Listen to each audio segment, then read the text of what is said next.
We're at the school here today and we're unveiling 15 hydro panels. Valkyrie School is in the middle of a drought-affected area. I think it's been 6 years since the children have had to rely on plastic bottled water.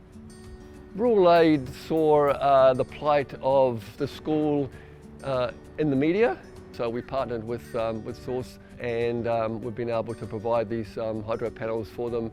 So the last few years, probably the last 5 years, have been really tough. It was a couple of years ago that we went to turn on the tap and we had no water, like our tanks were running dry.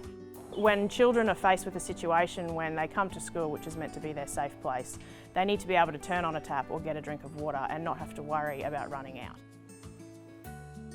So we do have a permanent solution now just for our drinking water. We had no idea what a hydropanel was, and yeah, look, it's great. The fact that it's environmental, sustainable, all of those elements, it ticks all the boxes. The panels work by using sunlight and air to make perfect drinking water. The panels at the school will offset over 1 million plastic bottles which otherwise would have gone into landfill.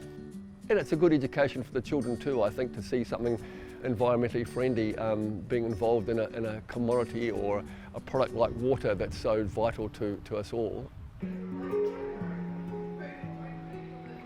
Now I can bring an empty water bottle to school and fill it up with the nice clean water. The water tastes amazing. It's clean, dare I say better than rainwater.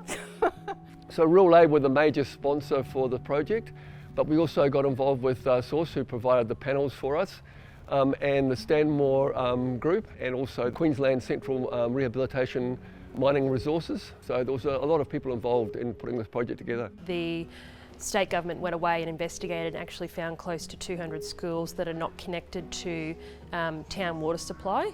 Of those 200 schools, some of them may be functioning off a permanent bore, but most of them would be schools just like ours that are surviving just on rainwater.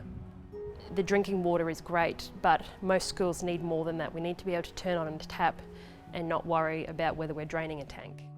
It's phenomenal that these groups can step in and help to fund a project like this. They heard our calls for help. They were more than willing, to come on board and fund and install this project. And for a small school like us, that sometimes we do feel forgotten about.